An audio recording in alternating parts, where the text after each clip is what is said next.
Well, thank you all for coming this evening. It's a pleasure to welcome you to what we will call our welcome dinner, the end of the first day at Digital Hollywood. My name is Victor Harwood. I'm president of Digital Hollywood. Thank you.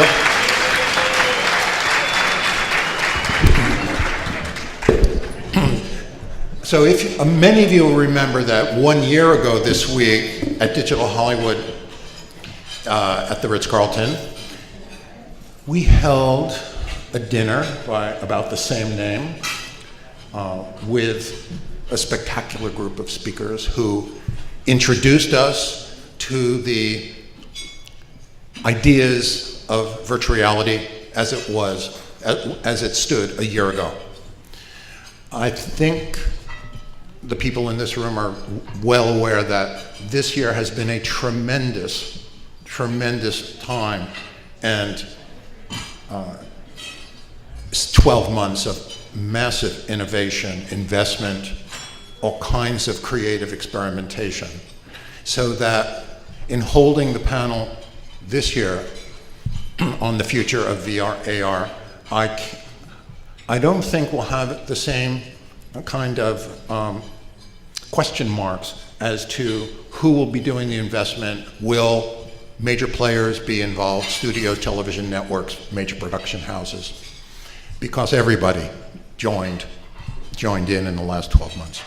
So I'm really pleased that we could bring this panel together and with a tremendous group in the audience, a tremendous group of attendees, our speakers. First of all, I'd like to give a hand to our speakers. So can we all hear it for everyone?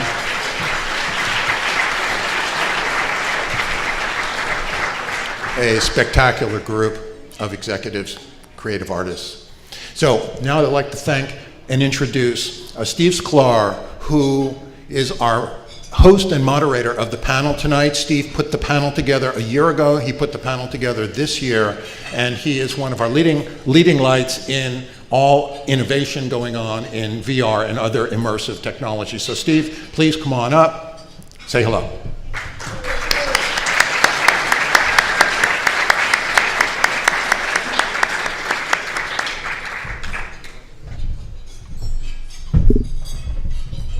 Thank you, Victor. Leading light. Ooh, I like that, leading light.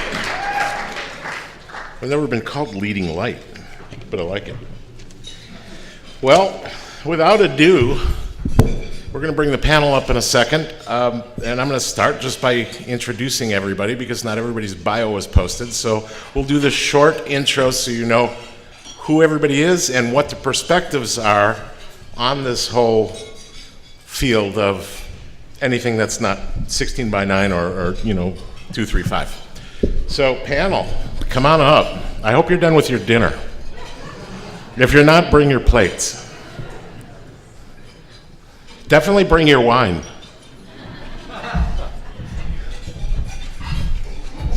Victor, can this panel drink wine while we talk? Can they drink wine? Can we drink? Are there names? Oh. Is that you? Spring. There are names. We could rearrange them. Am I right in the middle? Of course. I want you to sit next to you. So you're all in the right spots? Okay, so we'll start with the introductions. At the far end of the table, in corner number 1, we have Bill Fay. And I'm going to have to read some of this. So Bill Fay has been a successful producer and film production executive for over 25 years. He was most recently president of production at Legendary, which sold to Dolly and Wanda, as everybody knows, in a $3.5 billion deal. So he was a co-founder of Legendary. He was the executive producer on a number of films, including 300, The Town, Clash of the Titans, and Hangover.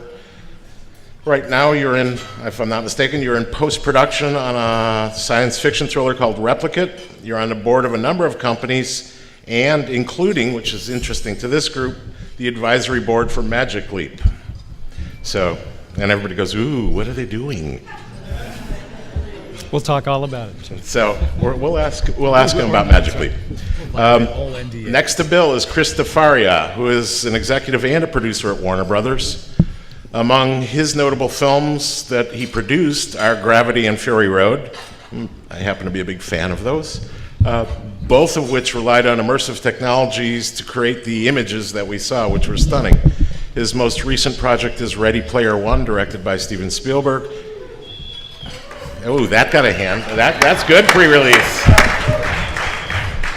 Currently president of feature animation and technical innovation at the studio, which includes overseeing the studio's forays into VR, which made you kind of perfect to sit here on a Warner Brothers seat.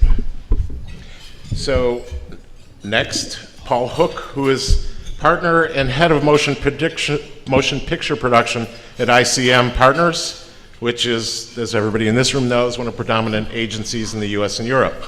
Paul oversees a 16-person department representing many of the top craftspeople in the business, you know, from cinematographers to editors to production designers, etc. Dozens of Paul's clients have received Academy Awards and Emmys for their work. In 1993, Paul's responsible for the creation of the motion picture production department at ICM, and he started at CAA, so jumped ship. So, I asked Paul to be here because at this point, the business has moved further, and we should be talking about where the agencies are in this whole world. I think that's a good question. Okay, and next up, Jim Maynard is Executive Vice President of Digital Strategy and New Business for DreamWorks Animation. He was, prior to that, responsible for their R&D efforts, has been with the company for a long time. Congratulations on the sale. I hope you did as well as Jeffrey. Well, we had 2 sales for 3 And we do have 2 sales. billion, yeah, so we're up to 8 billion or so here in sales. So, and I wanted Jim to be here because we've got live action, and I thought animation should be represented. And then we have Brendan Handler, who's Senior Vice President of New Media for 20th Century Fox, and he is the Director of the Fox Innovation Lab, which is responsible for Brendan is responsible for the development and execution of strategies for current and next generation digital and technology formats. And I know we'll have some discussion of next generation technologies that extend beyond, the Rs, the VR, MR, ARs. Brendan's also focused on driving Fox's digital distribution initiatives, including VR and UHD. He's a member of the Studio VR team and tasked for overseeing production and the slate distribution strategy. He developed the business plan for the Martian VR experience and oversaw its production, which is coming out on many platforms. So kind of a good sampling of the Hollywood community in terms of VR, AR, which I think is the question that everybody has for this evening. So I'm going to just throw this out there, and you could either raise your hands or I'm just going to pick. But since each of you represents a different discipline, different company, different area, I'd like to give everybody a few minutes to talk about what is your company or what is your personal focus right now when it comes to this whole world of VR, MR, AR, et cetera. And we did this panel last year, and I know we've come a long way since then, so strategies must have solidified to some extent beyond last year. Really? So, Bill, you're at the end, so you're in a hot seat. You go first. Okay. Well, as Steve mentioned, I'm on the advisory board for Magic Leap, so a lot of very exciting things going on there. And working with a company called Tsunami VR, which is focused primarily on business-to-business VR, industrial VR. But we're doing a lot of entertainment work as well. And really at this point, I would say our strategy is not completely solidified. We're working on everything from the most basic kind of VR work to kind of looking at multiplayer location-based VR, which is, I think, a really interesting field. And Chris and I think Chris briefly mentioned this earlier when we were talking, but the question is sort of what's going to drive the business. And it seems to me like the business is really going to be driven by each sort of level of the business is going to drive the other. I mean, Mobile is going to be a huge piece of it. And that mobile is going to drive people to want to experience more premium kind of experiences, whether you're talking about the Oculus or you're talking about actually the really high-end stuff that's going to drive this kind of location-based VR, theme park kind of stuff. And that experience is going to drive people, I think, also toward the Oculus Vive experiences and down into the mobile experiences. So it's going to be kind of a hybrid of all those pieces. Well, that would make you next, Chris. You're next. Okay, next. So I think Brendan probably the closest to me in working at a studio. Let's see. So what is the approach? In a year, what's happened in a year? What's happened in a year is that we've really refined what the technology is advancing. We all know that. How many people here are working freelance in the business and might be interested tonight in where VR fits in their planning? Like, okay, so I'm just trying to gear what kind of the things we're talking about here tonight. Right. So within a studio, I mean, we've figured out kind of, what the technology is. We have a pretty good idea about where it's going. We think we do at least. What the emerging platforms are going to be, who's going to be running it, whether it's Magic Leap, whether it's Oculus, other yet to be determined headset manufacturers. There's other companies out in the environment that are creating spaces where we think they might be able to monetize VR. These are places like IMAX. These might be the app stores that are going to be associated with the headsets.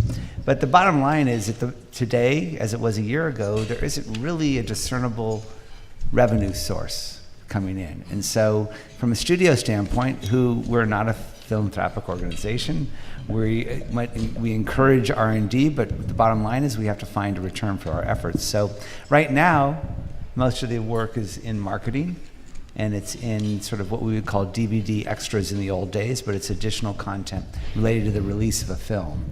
That's really where the work is being done, but it's incredibly exciting and innovative work that's being done there. And our goal right now as a studio is we're trying to find when is that tipping point at which what people are right now experiencing associated with an IP, associated with a movie that they might go to for free, when is the point at which they're going to change over and say they want to spend more time there? They may even want to pay to spend some time there. And that's what we're keeping our eye open for. Yep, very good. Yeah, the marketing really is driving it at all the major studios, I think, at this point, right? Because those are the easiest dollars to access. So naturally, you can get at it. Let me jump, Paul, because let's go to Brendan. I'm going to jump over to you, Brendan, because you're the closest in terms of a studio. So I think we have a slightly different perspective, and I can give you a little background on the Fox Innovation Lab. Our VR efforts got started pretty early with Wild the Experience, which was a piece that we did, 360 piece with Felix and Paul, based on a Searchlight movie, great Searchlight movie. And what that did was it galvanized the studio around seeing VR as a new storytelling medium.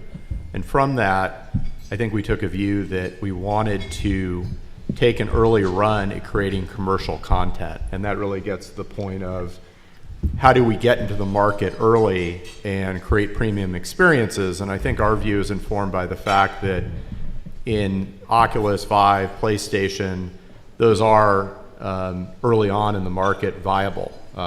There's already a few titles just with Oculus and Vive that hit the $1 million mark. Is that enough to cover, your production costs on one of these premium experiences? Probably not quite, but as PlayStation just launched, I think we're going to start seeing as we get into 2017 a pretty reasonable installed base or market for the premium tethered experiences. In doing that, we also felt by trying to set the bar to create a commercial experience that really drives us creatively. That if you're creating there's nothing wrong with doing a great 360 marketing piece, but on the other hand, if you're going to have to sell something and deliver that to the consumer, and the early adopter consumer in VR are pretty opinionated in terms of that hardcore gamer that's going to be picking up those headsets, we felt that was a good motivator for us to really push the boundaries creatively. That said, we are trying to take a measured approach in that we want to continue to invest in content based on our tentpole IP, and we'll be doing so going forward. but we are looking very, very carefully at how the market develops in mobile, location-based, and trying to understand how that's going to evolve. And to the earlier comment, in particular in mobile, understanding when we hit, I think that somebody said the tipping point where consumers start to get used to paying for content in mobile, and understanding when that market in particular gets traction. I think 2017 is going to be a pretty important year with Daydream and sort of next-gen mobile devices hitting the market. So, well, let's just keep sliding. So, Jim, you're also at our studio, but you're on the animation side, which opens up a lot more possibilities in terms of the tethered VR than those of us on the live action side. Yeah, so there's some distinct advantages and disadvantages in animation. We can create any environment. If you look at sort of the history of DreamWorks Animation's movies, they almost always take place in a fantastic place. VR offers a lot, and we could take you to that fantastic place. I think one of the complications of it is that VR content creation is expensive. I don't think they use that word yet here, but it's pretty expensive to create. Oh, we'll get into that. I'm sure we will. And when you create it animated, you've got to create it in a way that, all those pixels have to be generated. And so you're talking about, multiplying your rendering capacity by many-fold. And so, it's a bit of a challenge. You could create experiences on Rails. We also have another problem that faces animation, which is that lawyers got in the way. Sorry for any lawyers here. Just plug your ears. If you look at a lot of the premium headsets, and we would generally deliver content into the premium devices first, move down market. The problem is that a lot of lawyers have said, like they did with 3D, that it's bad for kids under age 13. They're just trying to protect themselves, like they did with 3D. We know from 3D they came back and said, actually it's really good for kids that have certain issues, amblyopia and different things. So until that restriction is really lifted, it's hard for us to go market a film that's a kid's film against a headset. Well, first of all, they're $1,000 headsets, but against a kid's film against that kind of a legal level. So that's a bit of a challenge. So that's part one of the answer. Part two is we got acquired. We're part of Comcast, NBC, Universal now, and so I think that opens up a lot of IP potential that is older for sure. Older audience, and I would say that we're pacing not as far out as Fox, and probably closer to where the other studios are. So. And then Paul, not a studio, but representing all the people who have to do the work to make these things. So where are you with this? Where's the agency? I just, first of all, want to say thank you very much for having me here today, Steve. I really don't know much about VR. I know a lot about talent, But he had. but no I don't dinner know much plans about tonight. VR. And I do know it makes me nauseous, at least what I've experienced so far. But I know there's something about my mind and the frames and everything and how that all lines up. Sorry, was and it the talent that made you nauseous? Well, or the talent makes me nauseous daily and more, but the VR itself actually made me nauseous. But I know everything's a work in progress. So, See, we did bring you the top experts in the world. No, but I actually am going to comment and attempt to not sound disparaging when I say that the fact that you're not deeply into VR is a pretty fair indication of it as a market, because there's no way that well, in ICM. terms of content, I don't play games. No, I watch know, but the fact that sports you're not where I can representing grab my chips. VR talent, this is a compliment to you, which is that you guys, nobody knows where the money's going better than an agency in a good way, and Yeah. where to develop talent. And the fact that you guys are not deeply into it is a pretty good indicator. Well, it's So not we've that got a we're- ways to go. It's not that we're not deeply into it. It's when you represent a group of artists. An agency like ICM represents. We have a huge publishing division. We have personal appearances, like people like Chris Rock. Television writers, television directors, television stars, movie directors, movie writers. Screenwriters. work and run the production department. So cinematographers, designers, I mean, there's people, for example, like Chivo, Emmanuel Lubetsky, who won 3 Oscars in a row, who Chris worked with. And, you know, all of a sudden it's like, because he won 3 Oscars for cinematography, they think he can do VR. Or they think he has interesting ideas visually that will lend themselves to something that will be interesting in the VR space. And so he and Alejandro, with Legendary, just finished a VR piece, which I'm not supposed to really be talking about. He'd actually cut my head off. It's one of the questions But it I was have, announced though. in Deadline, thank God. Keep going. Let's just go ahead and roll, cut my no, let's roll the clip. Yeah, roll the clip. Roll the clip. Let's just see it. It's all a clip. Yeah.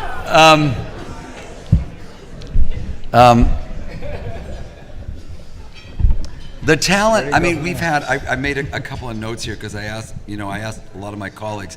We represent Michelle McLaren, who's a pretty well-known director, and she did the Westworld experience that was showcased at TechCrunch. The 24 experience showcased within Chris Milk VR. So we have clients that have done this. Chivo, Janos is starting to think a little bit of this Ready Player One. So we have clients that do this, but it's not like we sit around and say, how can we crack talent in VR? Because I think it is really more driven by, this whole notion of how are people engaging with it, Is it more of a marketing tool right now? Is it more of, is there really a place for content, creative content?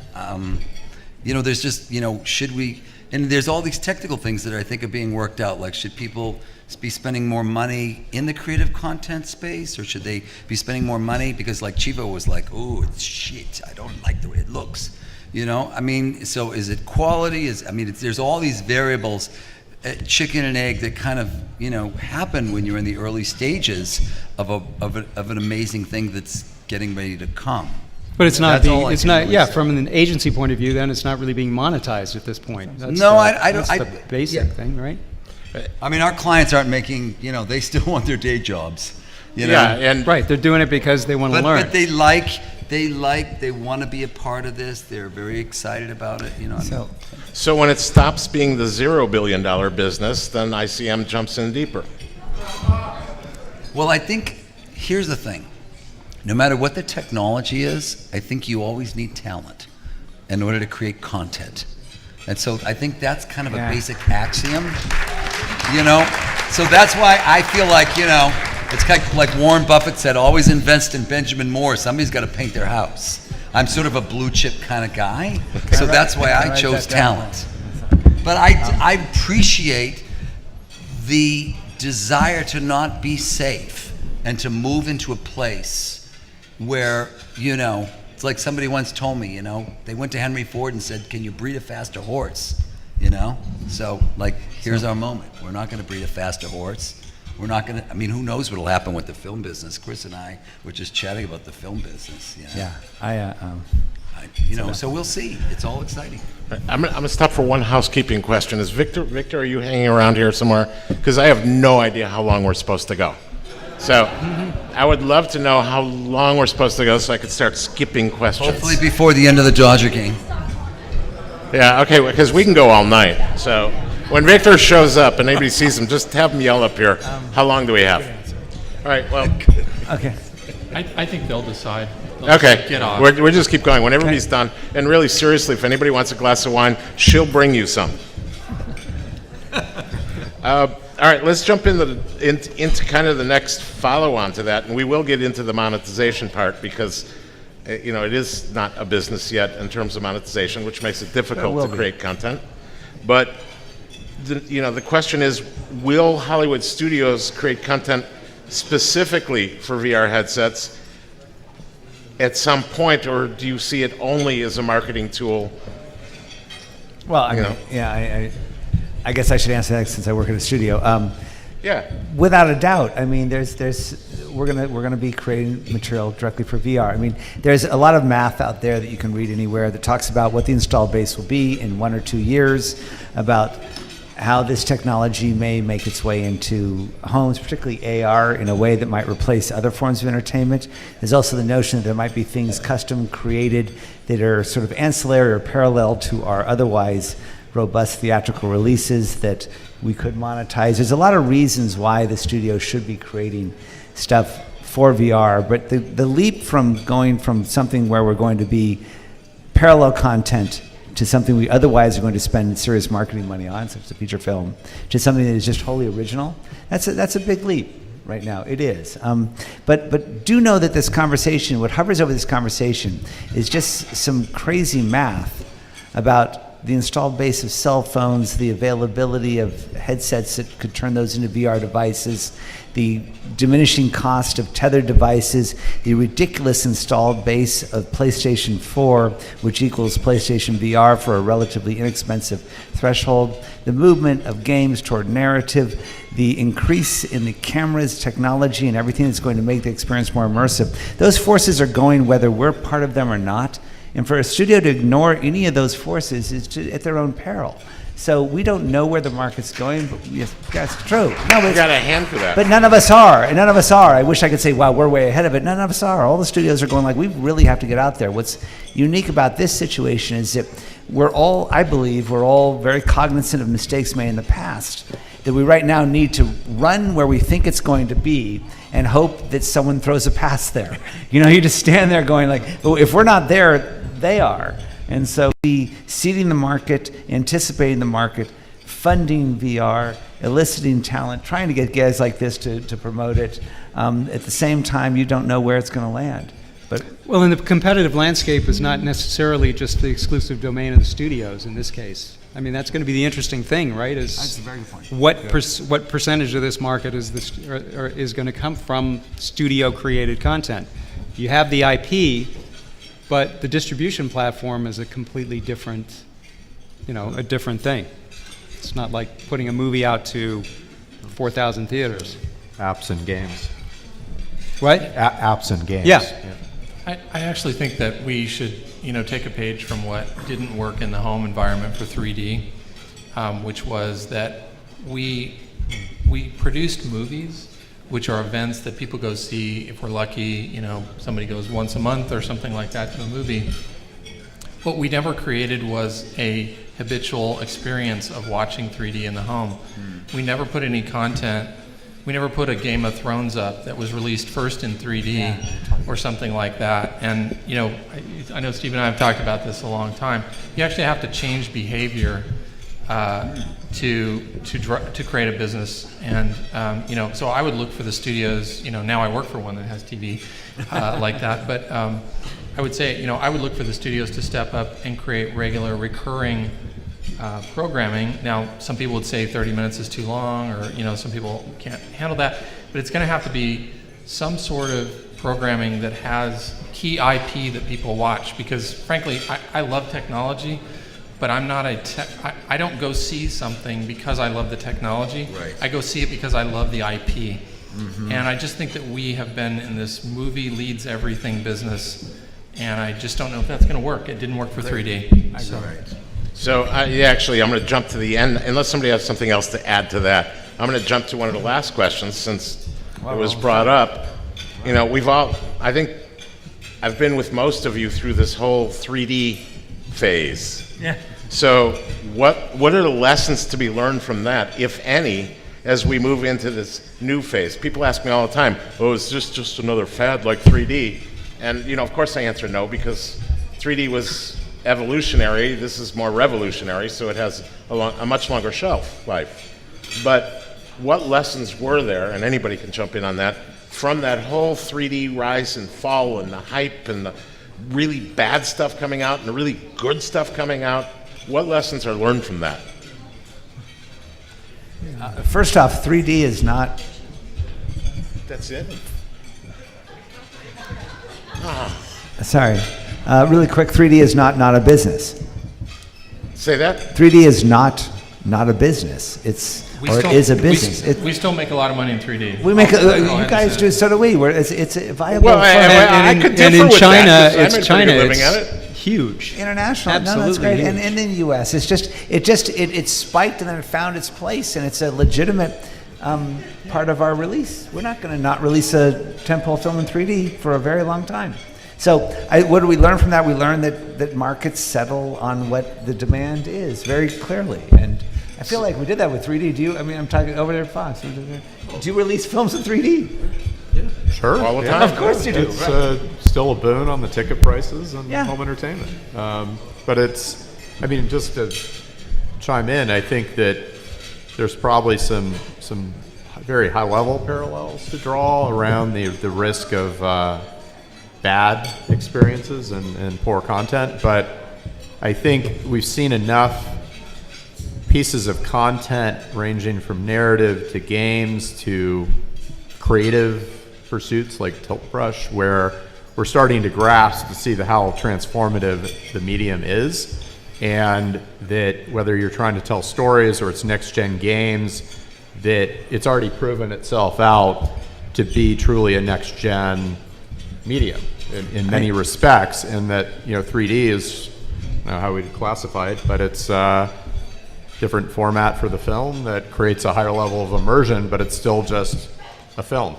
It was a And- paintbrush. I just going to make one more comment. Also, keep in mind that most VR right now is 3D. So 3D is alive and well in the VR world. I think what we might learn from VR, but I think if we learned it, one of the advantages is that possibly more than any kind of new theatrical release format, VR is consistent with documented audience habits, which we have to deal with as an industry right now, which is, it's whether you call it OTT or user, dictated when they want to watch, where they want to watch. I mean, this is a medium that supports that 100%. You have a personal viewing device. You're going to be watching when you want. That has a lot of potential compared to when you're trying to launch an alternative theatrical format, which is going to be subject to the same constraints that movies are right now, which is like, hey, you got to go to the movie theater, you got to buy a ticket, you got to sit down, buy your popcorn. It's a specific time. All those things that define the experience right now. I mean, I have 3 kids, and they're not playing by those rules. Well, I have a lot of opinions as to why 3D television never worked, or didn't work, or could have worked but didn't work. Not the place for that. But I want to ask the audience a question, because this is, you're all here, so you're here for a reason. So I'm not even going to ask you who has not looked at a 360 piece, but who's played with Tilt Brush? See, that's a lot of hands. So, really the question is, how does this get introduced to the mass audience? And is there a lesson from 3D being introduced to mass audience that kind of killed that market before it started, that this business won't make that same mistake? I don't think so, and part of it's just the technological advances that are going to be made every year in this medium. That's not really the case necessarily with 3D. It was a finite curve. This is something that if you've got something, it's going to be twice as good the next year. Were any of you? I guess I would just add one thing, that yes, the curve was shorter for 3D, but the challenge to get VR correct is going to take a lot longer. So I think those challenges, especially, and I'm a fan of AR more than VR specifically, but I would say that solving those AR problems. I know Magic Leap's doing some work there, and some other companies are doing work. You're a long ways from having the kind of experience where we can all feel like it was an amazing experience, not the first time you do it, but the 10th time you do it. And that's where I think we have to get to. So, It's interesting. I was going to say, because I was chatting with a friend of mine who runs visual effects at another studio, and she was telling me that she finds that for her VR is a very personal experience, and it's very isolated for her. She finds that it's not very social. And when we're talking about how can you tap, masses of people, I think people do things in masses. You like people talking about, oh, did you see this episode? Or don't, we're gonna. It's kind of interesting. There's something about this being in this world, and then you share about it. I think the augmented reality with the fact that you can see the people around you, you can see the environment, you can actually know where to put your hands to grab the Doritos. You know, there's something about all of that that's kind of really, I don't know, it creates, even though it's an individual experience and you're sitting in a theater now and you're watching the movie, there's a bigger social mystery component to why that works. And I think for VR or augmented reality to be successful, it needs to figure out that mystery. I don't know if any of that made any sense. That made, Yeah. well, it made sense to me. Was anybody surprised by how many hands came up when I asked about Tilt Brush? Because I was. I didn't expect that many hands to come up. I thought it was because they were drinking. They didn't know what you asked them. That might be true. And you haven't ordered your drink yet, so. I discounted half the hands based on that law. All right, well, so IMAX is putting VR experiences into theaters. So which everybody knows, it's been announced, it's opening in a couple weeks. They're using these very nifty, OLED goggles. Do you think this is a trend? Will other theaters start doing this, or is this just going to be the IMAX premium experience? Well, the people on the panel from the studio can probably speak to this better than I can, but I think it will be. When I look at things like Barco and some of the other things that are going on out there, there's, you think about some sort of mixed reality experience in that environment, it's pretty exciting. It's hard to imagine that there's not a VR, AR component to the theatrical experience coming. Right, but IMAX is doing a installed VR experience next to a theatrical film. So they're just drafting off. With related content. They're just drafting off of the fact that you're going to go. I'm not saying just. You're a fan it's going already, right? Yeah, you're going to the theater. You're going to go spend the money to go over there. The notion of trying to combine this technology, particularly AR, with theatrical experience, is something that we're spending a lot of time on at Warner Brothers right now. We see that there's potentially a future, a possibility there. Do you have an example how you would combine an AR experience in a theatrical situation? Or you'd have to kill us if you talked about it. But I guess what I'm trying to say is that it's kind of funny to have this conversation because Can't you just share some of the bad ideas you have? Yeah. that's really great. I will bury the idea in a month about it. No, I guess part of me wants to know the framework of the conversation and what makes sense to the audience here tonight, because we can talk about things that we know in VR. We know, for instance, that the PlayStation VR experience is going to come out, has a lot of things going for it. There's an installed base. It's a low price point. It plays on your home television because that's where you have your PlayStation 4. That points to a certain kind of market. There's a lot of different forces here. And then you can also analyze this conversation in terms of what a studio's faces right now. What are we going to do about the diminishing returns in the theatrical market? How are we going to deal with windowing? What does VR mean in terms of unions? There's a lot of dimensions to this. But the more, I would ask you to ask the audience, what area of the business do you want to attack? Do you want to attack whether this is a money-making, whether there's a creative opportunity here, or whether there is a massive pivot in our business that we're not seeing towards these sorts of immersive technologies? Eventually it has to make money or it's not a business. And That's right. I hate to ask this, but I was gonna just we say- have about 20 minutes left, or maybe even less. And if you don't find this interesting, just go outside and talk. That's great. Nobody's offended. But if you're in here, try to keep it down a little, because I can't even hear what he's saying. Thank you. Thank you. So I'd probably add one comment to the IMAX and location-based.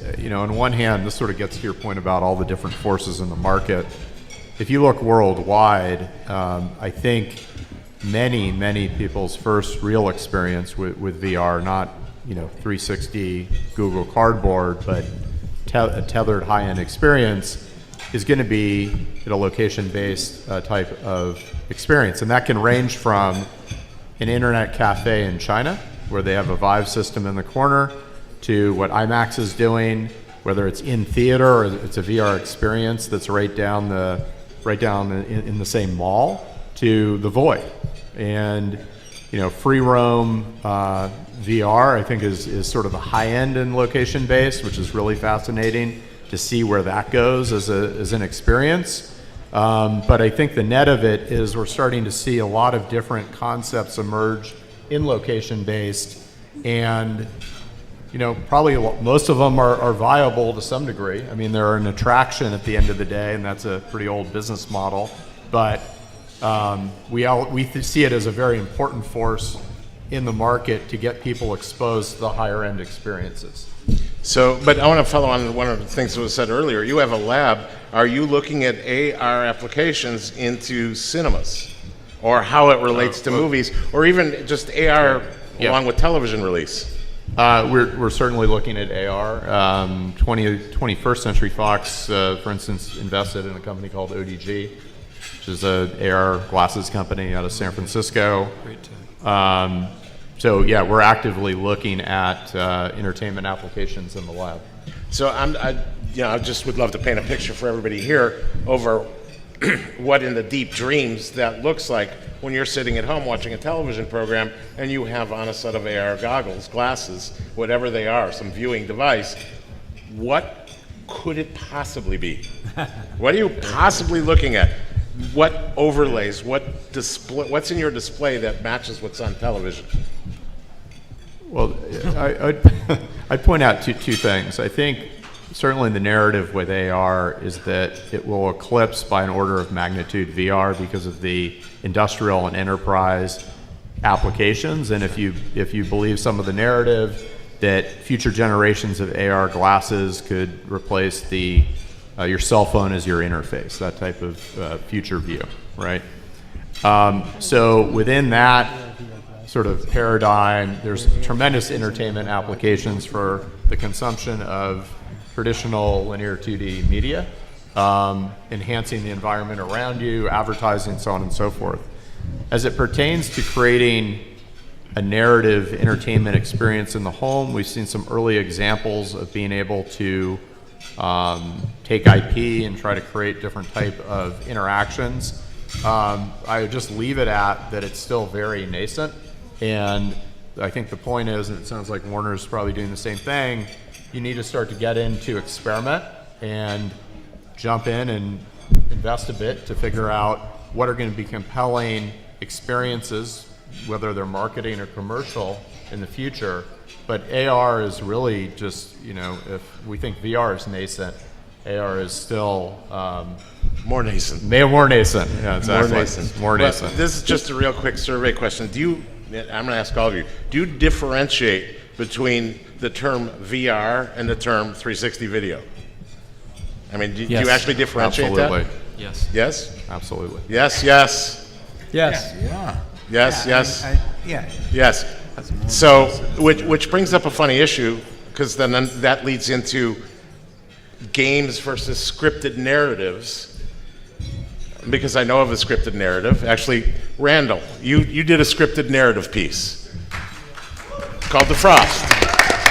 And there's Bruce and Jeff, so thank you. And we had this discussion.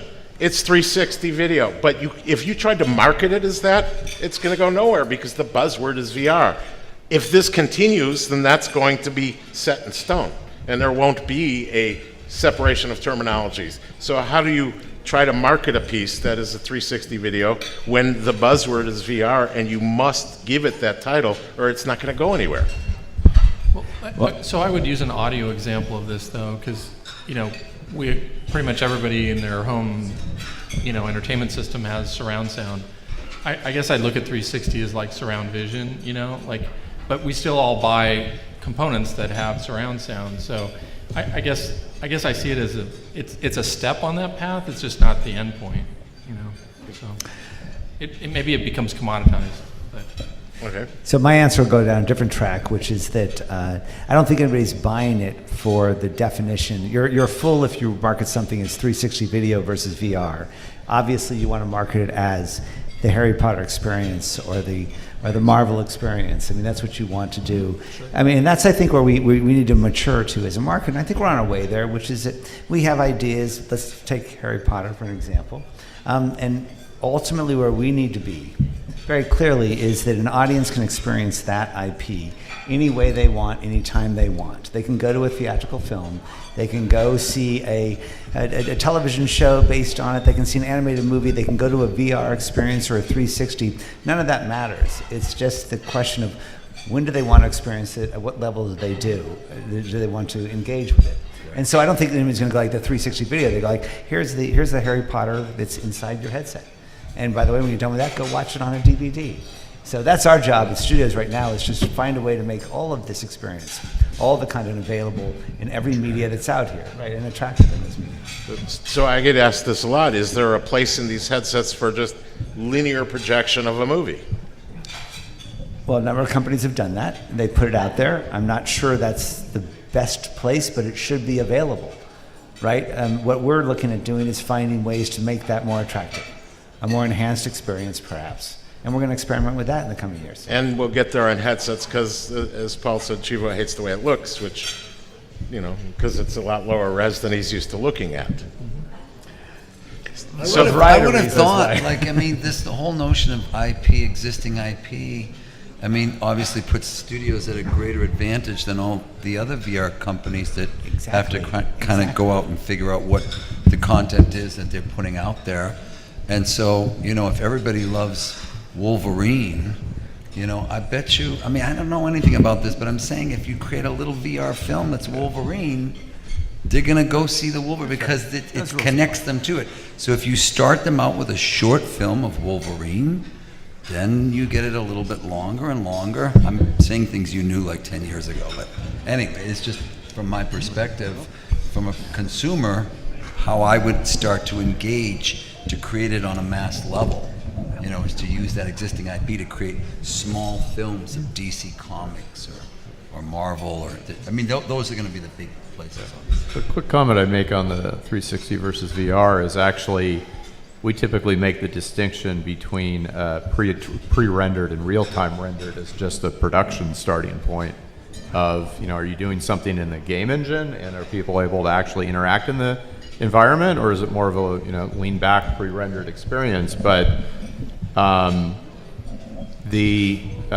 to that point, allowing even consumers to interact and step into the story world and be in the story world via 360 has already proven itself to be incredibly compelling, and you don't have to look any further than what again, I'll cite Felix and Paul and Chris Milk as some of the leaders in 360, where just putting yourself into an environment with a strong storytelling voice, there's been great pieces that are incredibly powerful, already has proven itself out, I think, for just 360 basic live action, that has already been seen as an incredibly powerful medium of the future.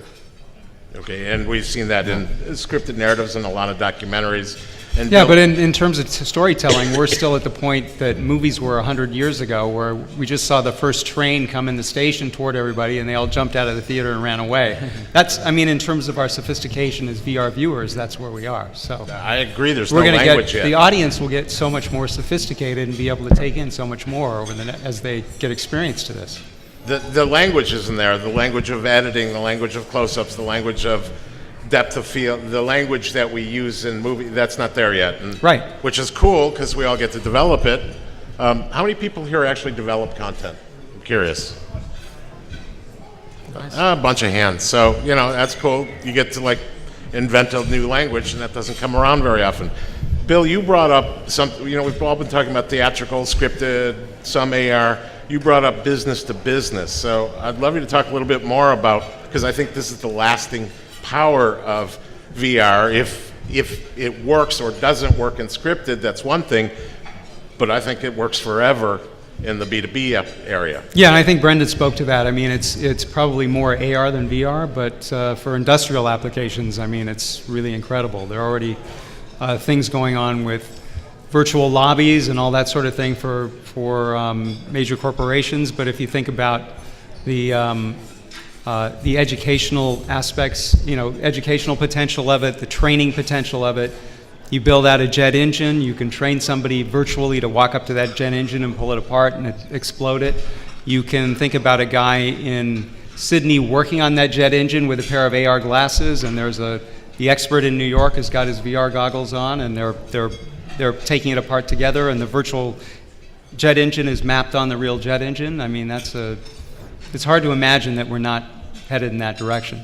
I think there's a lot of consumer applications for AR like that as well. Just like, I know a number of years ago there was an app created called Job Lens where you could hold up a phone at a building and it would tell you who works in that building that you know, and if there's any job openings in the building, right? But imagine that instead of holding up your phone, walking around New York going, I wonder if I know anybody here, what if you could actually have it so that you could filter the kind of information that was coming in, and then when you looked at the building, naturally it would say, hey, did you know your high school buddy actually works over there, or whatever it was. I mean, there's a lot of kinds of things that become immersive consumer applications that have utility. I always try to remind people, if you look at your phone, most of the apps you use, I know we're all in the entertainment business, so apologies, but most of the apps that you all use on your phone are going to be utility-related applications. And so I would look for AR to be extremely successful in providing those utilities, and that will make it natural for us to use it, and I think then it will bleed more into entertainment. So, which brings up the whole idea of mobile, because, and I keep looking at this not because I'm answering calls, but because my timer is on it. So I kind of know how long we have to go. I'm not picking up messages. It's just 2 more hours, right? Yeah, so Victor, how much longer do we have? We have 5, because I'd actually like to at some point, and we'll go over the 5 until Victor screams, open it up to a few questions. But let's go. I mean, we talked about mobile devices. These things are now ubiquitous. Everybody has one, everybody uses it. You shoot your kids' parties on this instead of the camcorder. Just prediction time, how long till people are shooting their kids' parties in 360? When do we hit that point? When is it that ubiquitous? March of next year. Do you have a day in March? It's like, no, but there's already announced technology that'll come out for the ability to do that. I mean, I'm not sure that's the threshold we're looking for, though, in terms of mobile, its ability to generate and capture, because it's been capturing media now for many years. None of it's been very sticky. Yeah, I'm not sure this is about mobile as much as this is about the ubiquitousness of it all. I think it's a display device is what you should probably be focusing on, right? The ubiquitousness of mobile. Mobile will be our access into VR, in my opinion, without question. These tethered headsets, the premium experiences, as you point out, I mean, I think everybody knows that. I mean, mobile is where most people are going to experience the first time. We have increasingly sophisticated devices, both on the display side as well as the mounting side. And that's where I think a big bet is made.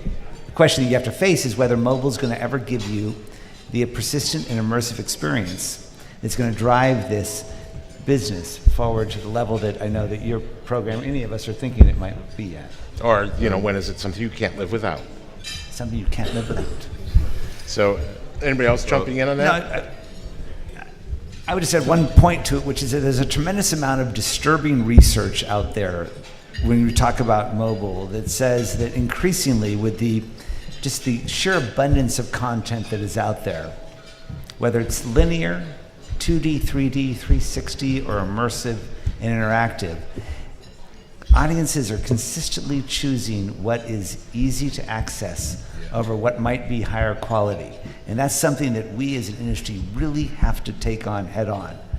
So all of the authentication, passwords, all of the things that stop you from experiencing content, these are going to be our downfall.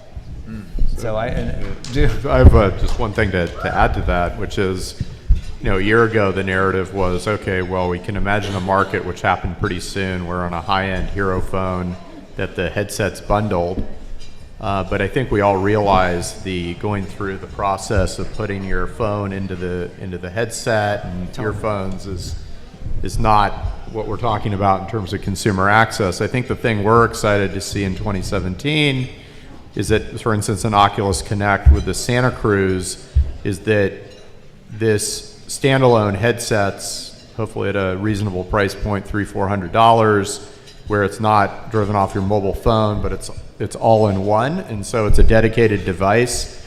That may become more of the really accessible mass market consumer option. And then that's not to put mobile down. We think that's obviously a huge opportunity, and people will use the mobile headsets. But I think if you're forecasting out a couple of years, we're starting to see more companies focus on those dedicated standalone devices. It's not a $2,000, Oculus or Vive. It's more of a $300 to $500 very high-end experience that can be delivered in a standalone device. So, because we're running out of time, I want to throw another quick question out, which is, you're all, well, maybe Paul, you're not, so I'll give you a different question, but you're all in a position to be looking at new technologies all week long. Everybody with a new technology is banging on your door to show you something. What have you seen recently that is just totally cool? Have you seen anything that's absolutely cool recently? Let's start that with you could Magic talk Leap. about? Go ahead, Chris. Go ahead. That you haven't signed an NDA yet. Tons of stuff. I mean, but I don't know. I mean, I don't. What's exciting? I'm talking too much. You tell me what you think. Go ahead. There are a couple companies in Los Angeles that are building, I think, just utterly fantastic multiplayer online experiences viewed in headsets, in VR, and they're attacking two things in a really wonderful way.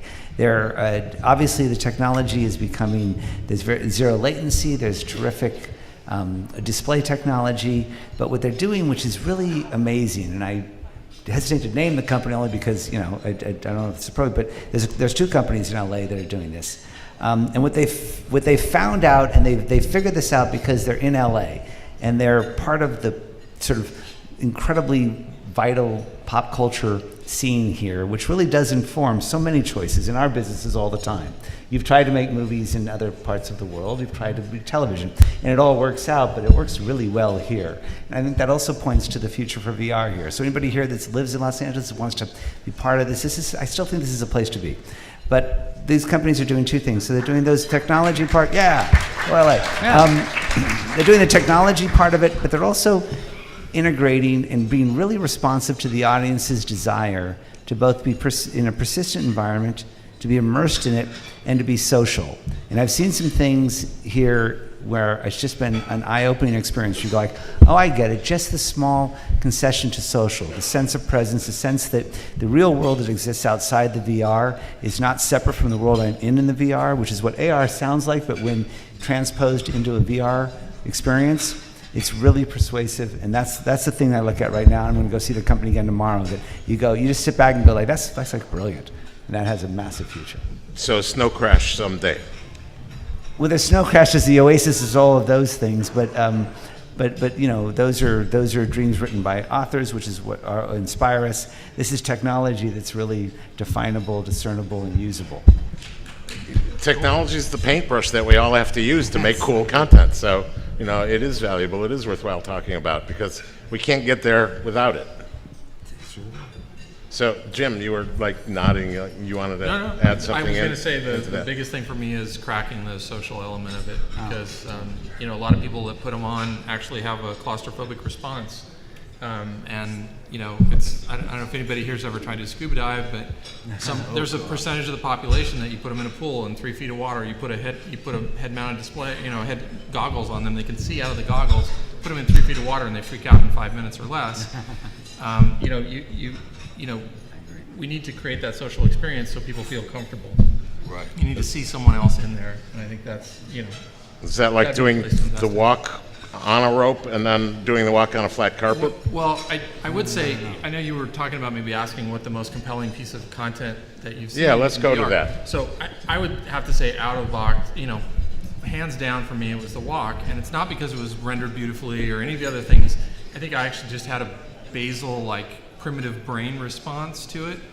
And so it made an impression on me because we have lived our whole lives to try to protect ourselves and not walk across things that are really high and you can fall and hurt yourself. Even though I know it's not real, there's little signals going off in my head. So that to me showed that at some primitive level, the brain can be fooled to do that. And that was, for me, the coolest experience because I knew there was more there. So that was Is there anybody that's not familiar with the walk piece? So, only a few hands. I mean, real quickly, the walk is from that movie, and you're wearing the headset, and you get to walk out on that tightrope stretched out between the World Trade Centers, and it evokes a very visceral reaction from most people. We actually showed it at the ASC one day, and these cinematographers are pretty visually literate, And there were some people who were actually very afraid to step off that rope, even though they knew they were in a room filled with carpet. Yeah. And I thought that was one of my epiphany moments when I saw what this could do.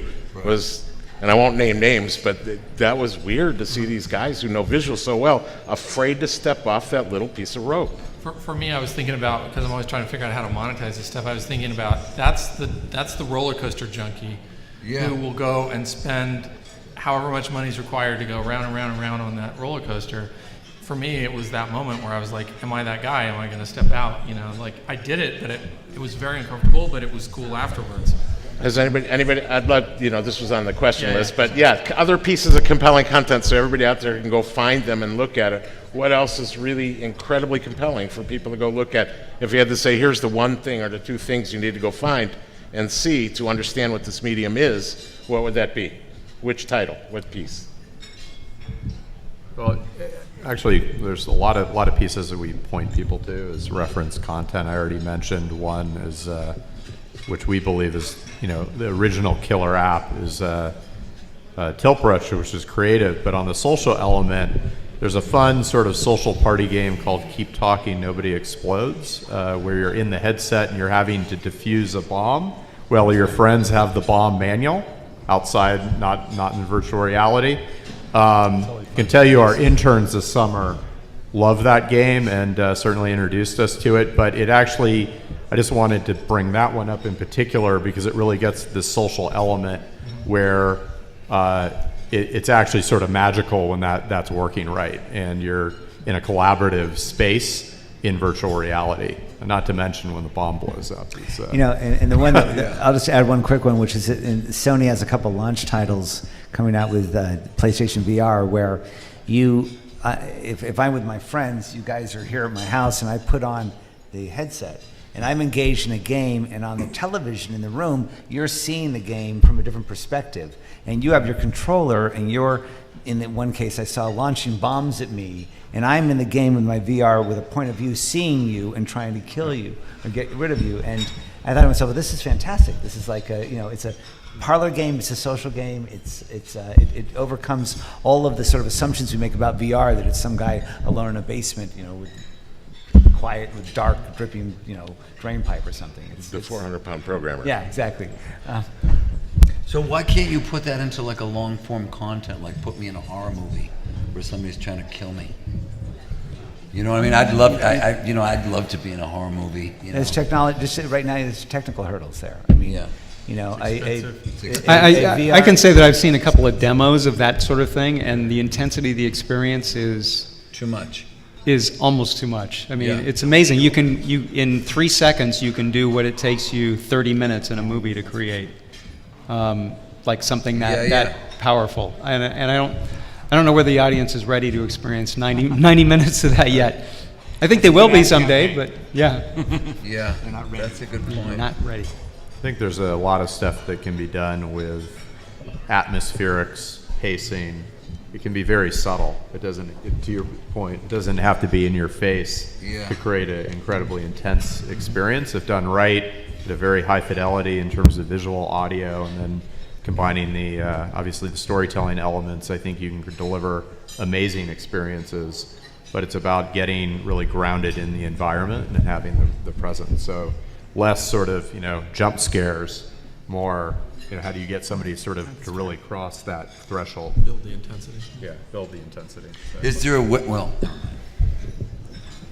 So, Paul, a lot of A-list top talent that you represent is now getting involved in this. Did they bring you those projects, or did you bring them the projects because somebody came to you and said, "We need a great director"? no, but we're trying to figure that out because there's a lot of great talent that should be involved, but I think the issue is really, like Chris knows what it's like. You tell a director, okay, here's your budget, and it's like, forget it. That's for today. What's for Quite tomorrow? often, and that's just in traditional filmmaking. Can you imagine in this kind of really expensive place, like how do you control that, those filmmakers and that budget? I don't, You know what I mean? Because it's like you have to. It's little steps, I think, right?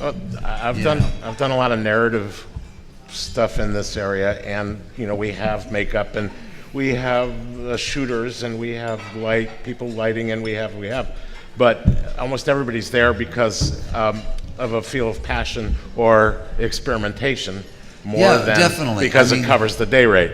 Well, the thing is like with, when you think of traditional filmmaking, versus being able to see, that's part of what, just as a consumer for me with VR, it's like, when I first experienced it, I was always afraid that I was missing something. And I had a great appreciation for filmmakers and film directors. They put a camera in a certain place. They say, I want you to see this. Cut, pan, dissolve, this, that. Everything is very intentional. Now all of a sudden it's kind of like I'm the user and I'm going to explore and do what I want. And so it's like it's a different kind of directing almost. It's not like, and so you have to kind of think of like directing the variables. Like where could somebody go if this happened and that happened, but still knowing the outcomes. It's kind of like chess, Like if I move my rook, I know that you're going to be able to do dot, dot, dot, dot, dot. Versus saying, okay, I'm going to just go slowly pan into you, and what is that emotional effect that you have when you're sitting in the audience when you make that decision making a film? So it's going to be a very different thing. It's going to create, I think, a new hybrid of a director and filmmakers when you get into that longer form. And I've had this argument with, we'll keep him unnamed, but a DP who says, the question came up, is this a director's medium or a DP medium? I'm going, well, I'm an ex-shooter, but it's a director medium. And he's arguing it's a DP medium. That's, that's a whole nother discussion. But right now it's so different. Camera movement, lens choice, depth of field, lighting, because you have to paint out all the lights if you don't want. So, I'm still feeling it's a director's medium as opposed to a DP medium. Yeah, So, I think so. Yeah, I I agree. think so too, and I hope that went on tape somewhere so I could play it for this guy who insists it's I mean, a it DP takes medium. everybody, right? I mean, We can't shoot you without, know, but like you can't run a But the- $200,000 Ferrari without a $10 can of oil. The more, So everybody's important. Everything is important. agreed, Yeah. agreed. But that somebody asked that question, so Yeah. it deserved an answer. Yeah. All right, Victor, I know we're way out of time, so do we have time for some questions? So, okay, we're being given more time, so we're gonna. thanks, Victor. Thanks, Victor. So can we do some questions? And I know that you guys are, I don't know if you want to mic the questions or you just want us to repeat it because you are webcasting. So I think I'll just repeat the questions. So shout it out, but keep it short and simple because I am.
Yeah, right. Repeat that question. It's been, yeah, that's not going to happen. Make it, they did, but there's webcast, so I've got to repeat something. So, I actually didn't hear the end of the last sentence you were saying. I apologize. And we'll repeat the question back. It's a broad introduction, but it's the right question. What get to the end of your sentence? Theory of innovation is something that's a standard with every successive technology Yeah. introduced to the market and adopted and made treats. Yeah. That's not happening. So then I turn it back to you and say, what are you guys, the leaders in this space that needs new revenue models to support new content and how consumers adopt it, proposing, or what's the strategy you want to paraphrase the question? Yeah, that's going to be hard. No, I understand. I understand. The question was, what are the revenue models? She comes from the financial community. She's been financing certain projects, so Bill, get her card, because she asked you specifically about the kind of B2B enterprise, which they call it, applications. So where are the revenue models in all of this? And this group is having some of the power to actually get content created. You know, what are you going to do to keep stimulating this market to move it forward? Is that fair? You're just asking when does valuation exceed the current cost? And is there a portable microphone we could pass around? Because I can't remember That's all you're asking, right? that long of a... That's wired. Yeah. It won't go that far. It won't go that far. Yeah, that's wired. So was that, did you want to ask somebody in particular? Bill, I heard you mention? Go ahead, you give it a shot. I think you're No, clear on the question. I think I understand the question, which is that how are we tracking valuation of this market, and how are we tracking the actual cost to invest in it? When you compare the two, and if you're an investment, you're looking for when is the disparity enough that you guys should jump in and ride the thing up? Sure. I think you're being blamed for not stimulating the market. I'm just going to shortcut. I think you're right about that. So from our standpoint, and I think Brendan, I think is in the same position because of the work, probably more than we've done, which is that we're always toying with, should we be seeding the market? Should we be trying to create the proper audience behaviors where, for instance, I'm concerned that if everything anyone's ever seen on VR is free, how are we going to get them to pay for this? That's a question That's that always comes been my question. Pardon me? That's my question. Well, you're about to put something out, a premium product at a pretty good price point with The Martian, right? Yeah, that's right. So, the Martian is going to be released soon. And, from our perspective, if you go again to the Oculus, Vive, PlayStation, there is a viable content market already. There's hundreds of titles on Steam.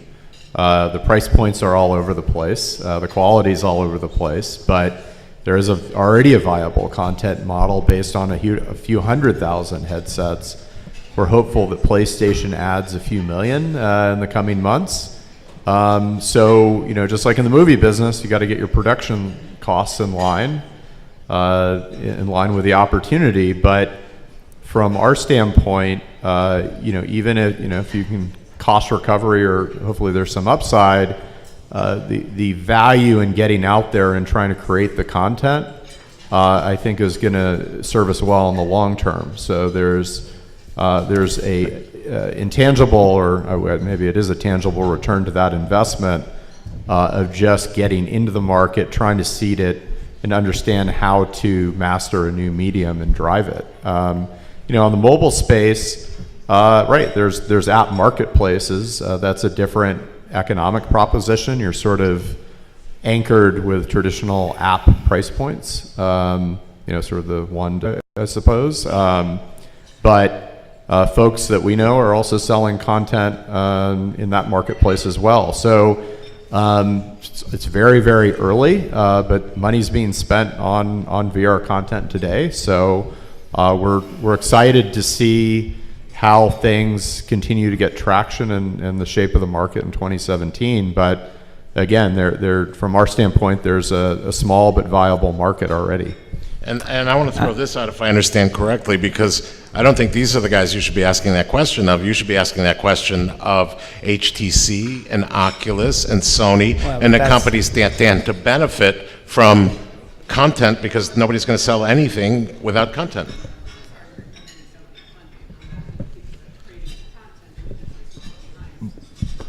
But the hardware companies And the and question, all right- the new technology intros have always funded the early content to stimulate the market. Look, I mean, ultimately, those headset manufacturers are going to be moving toward a paradigm where they will have a platform fee, much as iTunes does, and then we'll be creating content, which we're going to have to give a portion of the revenue away, to 10 to 40%. We know that's a future out there, but it currently doesn't exist. Without actual revenue, it's impossible for us to pay a platform percentage or fee to them. So you have this a little bit of chicken before the egg here right now. I think the more important question for me is the one that I'm actually thinking about a lot, is like, okay, right now we've taught the audience to pursue marketing materials, really interesting, fun, cool things that run parallel to the release of a linear product elsewhere. We're also moving right now, and will very rapidly in the next year, to get audiences to experience the games that they own or games they want to play in the VR environment. Just the inherent persistence of it, the interactivity, the agency immediately points to games. I'm on the edge of my seat, and you should be, as to whether or not we're actually going to get an audience to show up for something that isn't inherently interactive. It is persistent and it is immersive, and that may be a narrative experience. I don't know yet whether, and none of us do, whether the audience is going to make that shift. If they do, it's an entirely new market. Right? It changes the entire paradigm. It opens up all of your clients. Yeah. It changes how our business works, right? Are we going to follow the same paradigm that we use for developing television and movies? Or is that paradigm useless in this technology? Those are the questions I would look for and wonder where the money's going to go in those scenarios. We have time for 2 more questions, and wow, it's somebody jump up and ask a question, because okay, there, he's jumped first. All right, and make it short enough so I could remember. I'll be as loud as I can. Thank you. This is more of a prediction, or asking for a prediction. When do you guys think there will be a piece of VR content that will break it all open for the mainstream? That will be like, wow, everyone else that's developing VR content, we need it to be like that. When do you think it will be, like months from now, a year from now, 2017, 2018? When do you guys think that will happen? Boy, I'll answer it in a different way. It doesn't matter if there's one piece of content that comes out and makes it amazing, because if there's not a bunch of stuff that follows it immediately, it doesn't become a behavior, and it's really not going to light up the business. So, that's how I would say it. There's an avatar or something waiting out there to launch it, but then something has to follow. That could be I tomorrow. would think there's going to be something in the next 18 months that's going to get people very excited, but whether it's the thing that puts it over the edge or not, I don't know about that. I mean, it could be tomorrow with some new release. It could be next week or next month. Who knows? It could be out there into something we haven't seen yet. And by the way, that was a question: is when does the one piece that puts it over the edge, pretty much defines the language, come out? Yeah, you're standing.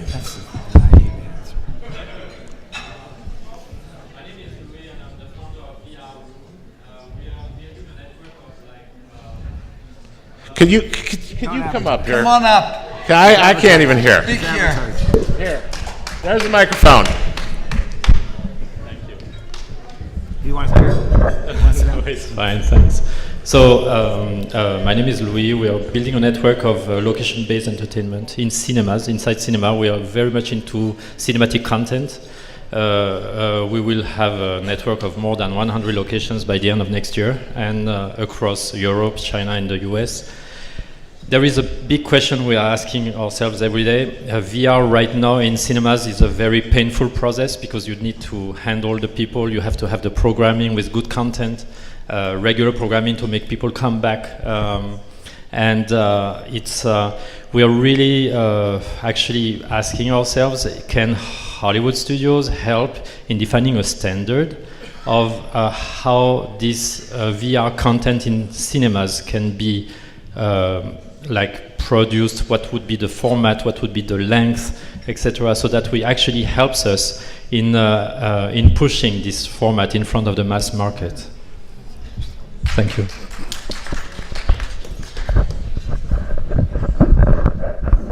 So, a question about standards. Do you want to is it the studio's place to implement standards to make it easier for content creators to have a target? Because if the target's moving, it's harder. That's a software.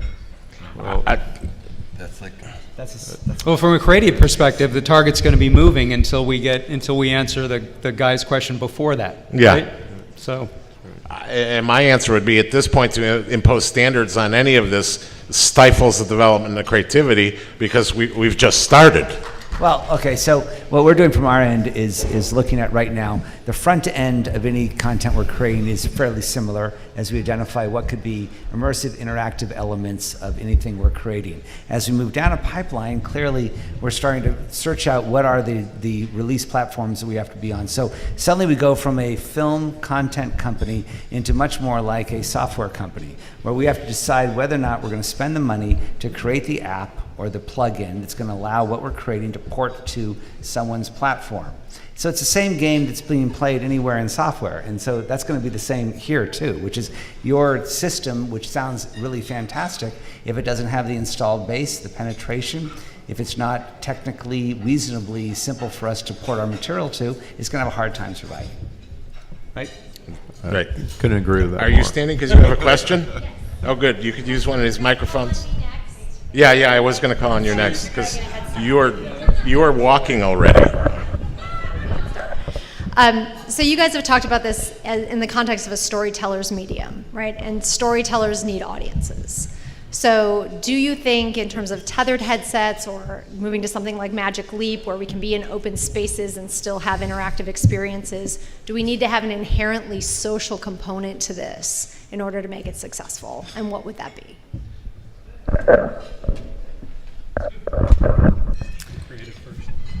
Well, we talked a little bit about this, and I think absolutely, but you know, and some of the things we talked about sort of experiment around with how do you create that social aspect in VR. Obviously, the AR experience, it's a lot easier to do that, and that's, you know, ultimately where a lot of the exciting stuff I think is going to happen. But I don't know that we know exactly how to define it yet, so that's the problem. Okay. Jeff, you had a question, but maybe Bruce should ask it in that like kind of drawly voice that he used earlier. I was curious about Use the mic. Okay. I was curious about future display technologies. We've heard rumors about technology that is able to display images directly onto the retina. We're using lasers. Is that something that you guys have seen, and is that a direction that we can look forward to more immersive, more holodeck type experiences in the future?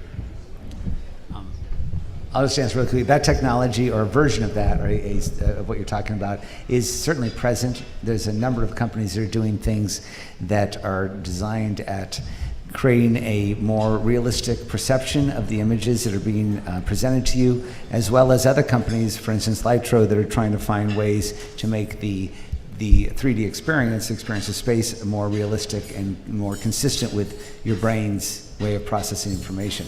I've seen both. You've seen both of these. They do exist. They're the right way to go. In the former case of this sort of notion of a laser shooting your eye, it's a little less than that. But that's a very that's in AR right now. And I think that would that makes the most sense too when it's combined with a camera looking back at your eyes, so it's tracking where your eyes are accurately. I think once you do that, it solves some of the expense problems we talked about before. So if you imagine you've got a nearline, nearby computing facility that can deliver the images to you, I only have to deliver images where your eyes are pointing, not where they're not. And that helps to improve the resolution that I can deliver to what you're looking at and not worry about rendering what's behind your head right now or what's over in your peripheral vision, and I can blur and render that at lower resolutions. But there's a lot of work that has to be done on the technology side to make that, kind of bring that to the level it needs to be. So. All right, one more, and you, sir. All right. Let her go. Because.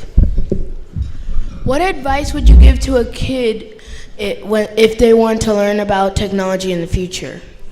Which kid? This kid. Well, wait. There's a lawyer in the room. Are you 13 or over? Okay, just kidding. Okay.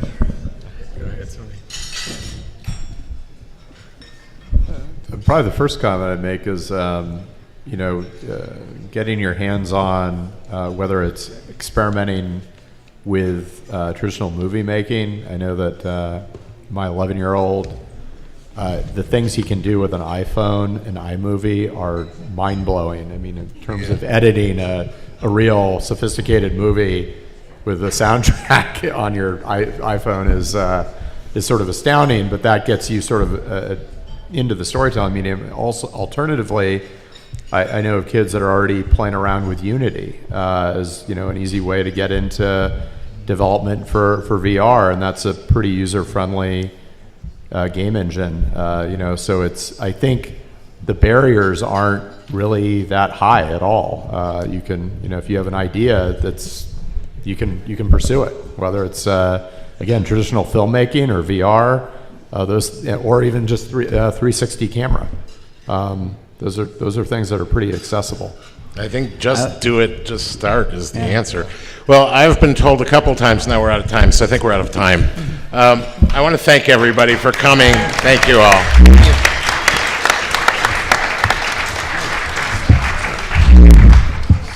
We're done.